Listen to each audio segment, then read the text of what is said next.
Welcome, everybody. It is almost time for the Ask Thor Now show at noon on Thursdays. So if you're just tuning in, we're going to be getting going here in about 3 minutes. We've got a lot of questions. How many questions do we have today? As many as you want to answer. Bring them on. Just like... Let's do a lightning round where we start a clock. And see how many you can answer. We got a clock right back there so that we can start. Perfect. Hey, welcome, Stuart. All All right, we're going to be starting in about 2 minutes. So... and Stuart, send in your question. Yeah, start sending them in. I'll Absolutely. All right. I love answering questions live. So much pressure. What if I don't get them right? I'll get them right. Okay, we're 2 minutes away. There is no multiple choice. That reminds me, should we do some sort of a disclaimer that says... This is for advice purposes only? Right.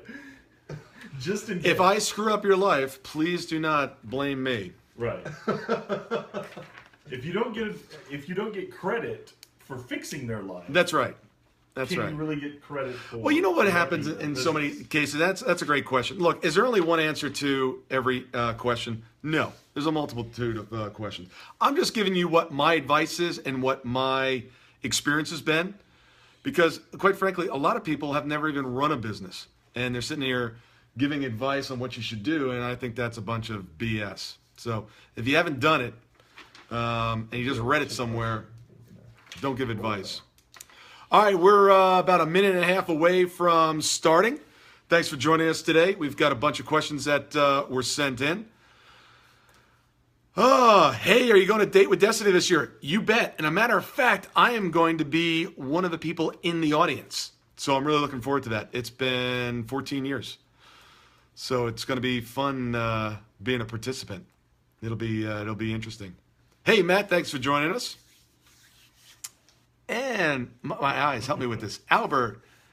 Ahmet. All right. Awesome. Istanbul. Awesome. We're going to get going in 1 minute. We've got a bunch of questions. If you have any other questions, send them in. The team will bring those to my attention, and we'll answer those online. We will answer those online. Okay. Can we get going? Here's my question. First question. Yeah, first question. This is not going to be one of the questions. Do you have a lot of coffee to get your energy level up this No, that's a great question. What's the secret? What's the secret? Great, that's a great question. No, I don't drink a lot of coffee. As a matter of fact, I had no coffee today. The secret is, no, it's true. Your head would explode. I know. No. Here's the secret.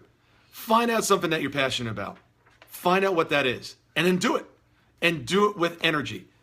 That's it. What if my passion is drinking coffee? Well, do it with passion. Start a blog on drinking coffee.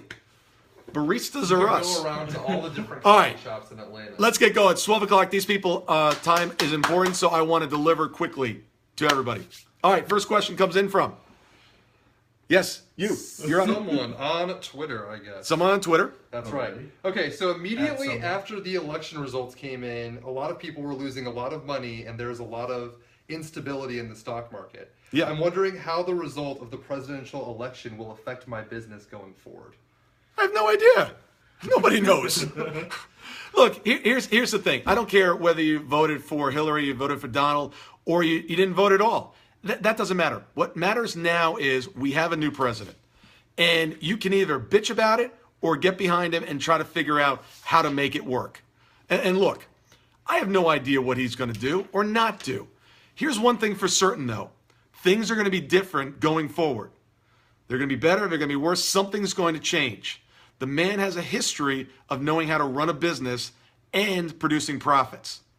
Is that going to be able to trickle down into the U.S. economy? We'll see. Is the stock market freaked out? Yeah, they are a little freaked out. Are there people freaked out? Yes, they are. In any environment, in any situation, there are always opportunities. So my question is, what is the opportunity that you're not seeing? What is the opportunity you can be capitalizing on today? All right, so can I interrupt you guys? I'm so sorry. Yes. Yeah. So Robbie Nicole Brinkley has a question. Yes. But I don't understand. Hey, Robbie. I went to school with Robbie. Did you? Yeah. I can't understand her question. Could you ask her to rephrase that question? Yes. Could you rephrase the question, Robbie? Yeah, we went to high school together. And then she moved to. Nice. Oh, she's awesome. All Great to reconnect with you. Okay, next question. Okay. So this comes from the live event that we had here, I guess, what, a week and a half ago now? Yeah. If you missed the Business Execution Summit, you missed a great event. Yeah. So, okay, the question is, I'm someone who has been an entrepreneur for years. Okay. But I constantly struggle with what jobs I should keep in-house and which jobs I should outsource. I feel like the tasks that I would typically outsource are not being achieved at the level I desire, but I can't work any more hours than I already do. How do I create more time to either complete more of these tasks myself, or to find someone who can complete these tasks at a higher level than they are being completed now? Awesome. All right, so great questions. So the issue is, do I keep it in-house or do I outsource it? The first thing I'm going to ask you is, can you get out of the shot? You're disrupting. You're disrupting me. Okay, yeah. Excuse me. How do you keep things in-house? I may have to find another in-house person because Dylan's just going to say, forget you. Hog in your face. First of all, if you're going to do it in-house, okay, is this something that you have that is 40 hours plus a week? Okay, if it is and it's consistent, then considering putting it in-house. Do you work better with people around you, or do you work better with having staff virtually? Here's one of the keys, though.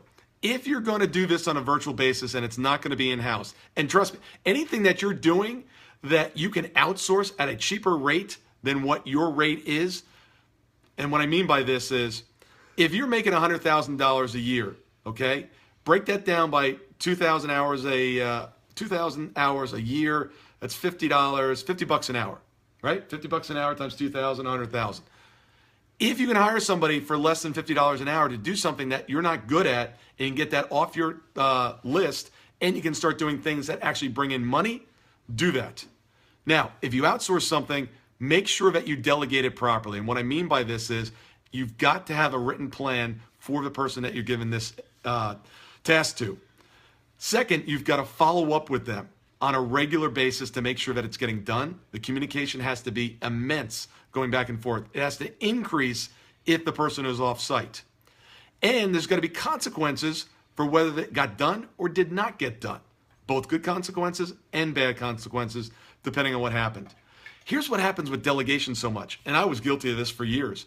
I'd get something I didn't want to do or I wasn't good at. I'd give it to somebody, and I'm like, thank God it's off my desk. You now handle it. You run with it. And make sure it gets done. And then a month later, a week later, a day later, whatever it is, it's like it's not done or it's not done properly. And it wasn't their fault.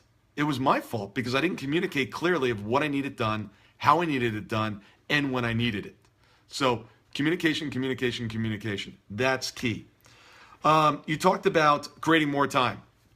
Well, if you were to look around in my home, you would not find a TV. It drives some people crazy, but I don't have a TV. I get back many hours that I would be wasting otherwise just watching some stupid program. So you can make the time, create the time. You don't manage time, you create it. You steal it back from other things. Everyone has the same amount of time. We get 24 hours. You choose how you want to use it. You ready for the next one? Come on, back in. All right, okay. This is Dylan. He didn't leave, didn't That's quit. right. That's good. Okay. I haven't been fired yet. I'm sorry, I just want to interrupt you again. Robbie's asked her, rephrased her question. Okay, Robbie. And I get it now. Okay, tell me what the question is. So his line of Her ties. line. Robbie's a girl. No, Trump's. Oh, is a okay. guy. All right, but Robbie's a girl. Trump's, I started from, yeah, okay. Okay. Robbie's asking if Trump will bring his line of ties to the United States now. Well, Donald and I are not close friends, but I will tell you, he's not going to bring his tie line to the United States. But it kind of ties, so to speak, ties in with that last question. Yeah. Because why? Because he's found a Why? way. Yeah, he's found a way to outsource it cheaper. The bottom line. I know he made a promise to the American public that we're going to make America great and bring back jobs to America. We're not bringing back tie manufacturing. I can promise you. I'm sorry if you're in the tie manufacturing business, but Donald is not going to bring back that to the United States. Right. Because he's about producing profit. Love him or hate him for that, the man wants to produce a profit. And he's not going to pay more for the ties being made in the United States. Thanks, Robbie. We love you. Yes. Good connecting with you, too.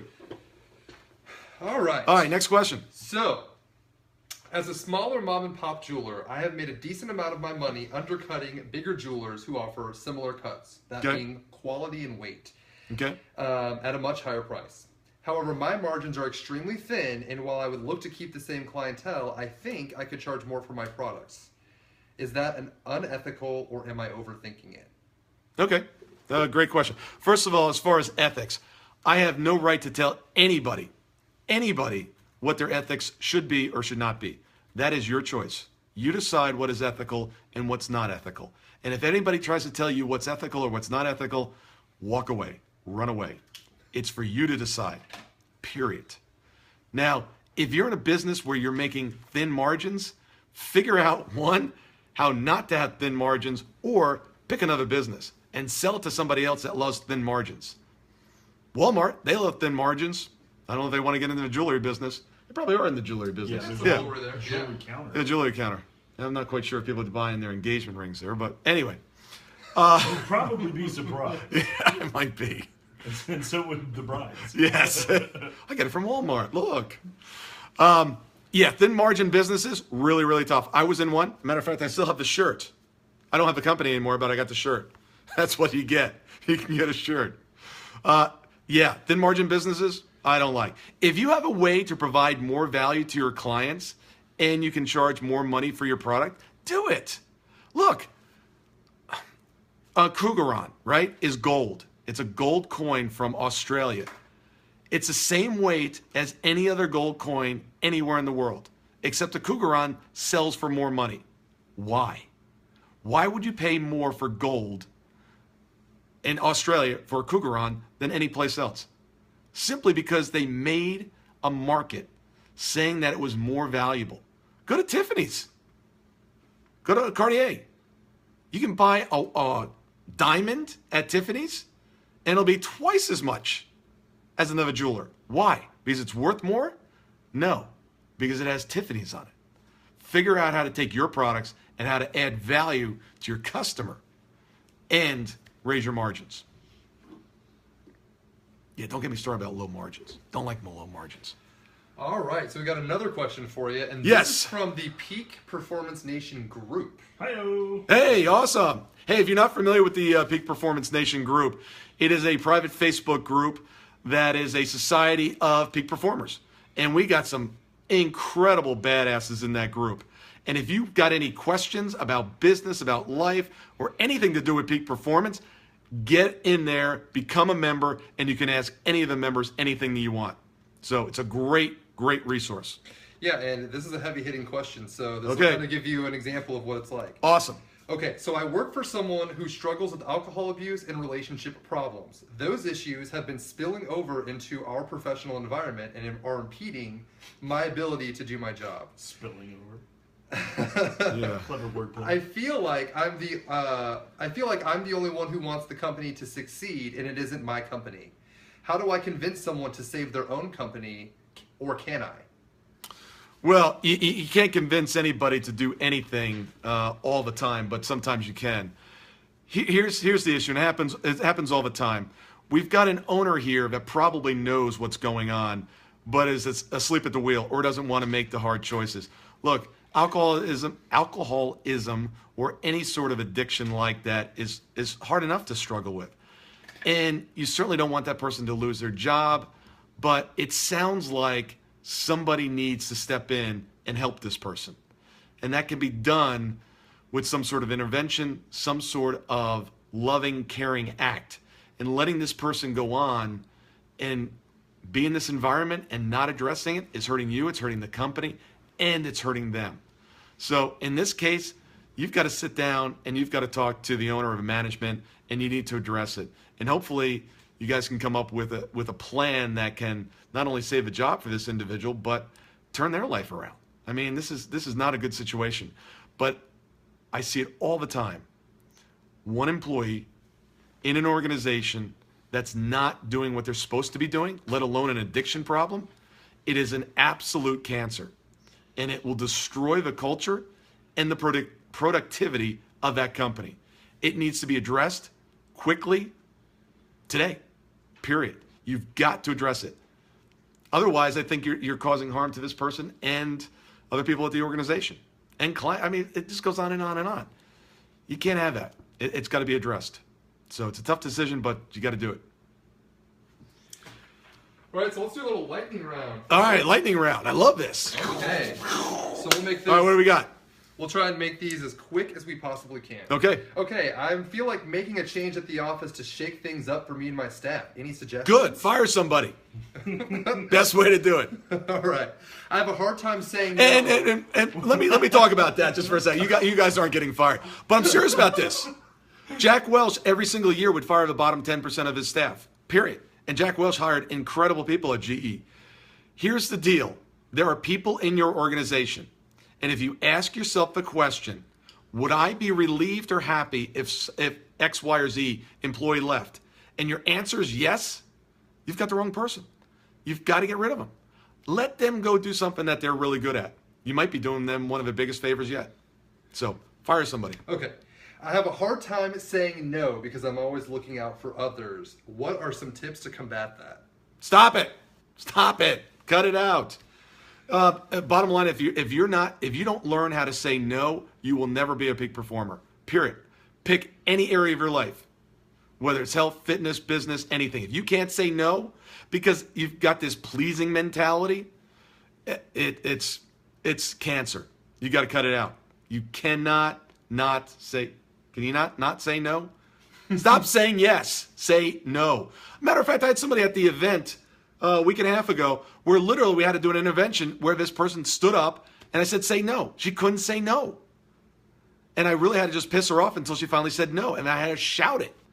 She's just not used because she was raised that it wasn't polite to say no. And if you're a yes person, attack that problem. Call me. Email me. I'd be more than happy to get you to pass saying yes to everything. All right, here's another one. I'm really struggling with my marketing and advertising. I know I have a great product and I'm a good salesman once the customer walks in the door. How do I get them to walk in the door? Bullshit. You're not a good salesman. You're not. Because you're telling me that person has to walk in the door in order for you to be a good salesman. Good salesmen don't wait for people to walk in the door. So stop fooling yourself. You're not a good salesman. You might be an okay salesman, but you're not good. Great salesmen know how to find their prospects, find their clients. They don't wait for people to walk in the door. They make the opportunities. So that's what you need to start doing. And if you want to do it without heavy marketing budget, how many clients do you have? I don't know. Pick a number. I don't know what it is. 100? 50? 25? Call each one of them and say, Bob, Sally, I absolutely want to thank you for being my customer. Who else do you know that I can serve? And get referrals. Period. Okay. Kind of speaking on the same sales subject, normally I'm not into office relationships, but I just got divorced and there's a really cute girl who works in sales. What are some good rules, guidelines to office dating? Oh, God. Whoa. I don't know how to even start with that question. As an employer, I don't like it at all because it becomes too incestuous. That's just not good. If your company doesn't have any guidelines on it, you want to date her. But you got any personal anecdotes about something like that happening? Yeah, I mean, I actually dated. I wanted to date a girl that I used to work with in New York, and I didn't want to ask her out while I was dating when I was there because if something went wrong, it would be kind of weird. You know. What about employees? No, if you're the boss, do not date your employees. No. What about your employees dating? Yeah. Does that ever happen? Each other? Yeah, I don't like it. But has that ever happened to you? Not to my knowledge. Well, maybe that's the best answer. Yeah, maybe not to my knowledge. But yeah, it's. I waited till I left that company before I asked that girl out. And then, as a matter of fact, I went to a new company. I told my new boss, I'm like, I met this incredible girl. She was amazing, blah, blah, blah, blah. I dated her for 2 weeks. Guess what? He married her. No way. Oh, yeah. I was coming in. I was like, this girl's amazing. And then we broke up. You oversold her. I oversold her. And then my boss ended up marrying the girl that I was dating. Well, good for them. Exactly. See, and that could have ended up poorly as well. But they're still married 20 years later. Yeah. Yep. Well, you got us. Joe Gattiri. If you're out there, Joe. And Donna, I don't know. Donna and Joe. Gattiri now. Donna Gattiri, that's right. I'll look you up on Facebook and tell you to look at the webcast today. So you introduced them. I introduced them. Well, no, I just told great stories about her. He's like, damn, I'm marrying this girl. Yeah, he's taking notes. All right, I think We got one more. one quick more. fire. All right, come on. Okay, All on right. the same vein, I'm a small business owner in the retail industry. As Yep. such, I hire friends, family, or significant others of employees. What are other ways that I could find better employees without getting too incestuous, to use a word that you used earlier? If you're hiring friends and friends and family, quit being in business. Stop it. It's really bad. It is very, very poor idea. Nothing great comes out of that. If you have to do it, make it very clear that if something goes wrong and they're not performing up to your standard, that you're going to fire them, and make sure that the relationship is strong enough to hold up. But never, ever, ever hire or bring on a vendor that you cannot fire. Period. That's why you guys aren't relatives. I'm not adopting you. I'll adopt you guys. Thanks, Brothers Dad. from another All right. Thanks for tuning in today. Hopefully this information was valuable. Ooh, they're throwing things at me now. All right, you guys are fired. Fired! All right, have a great day. See you later.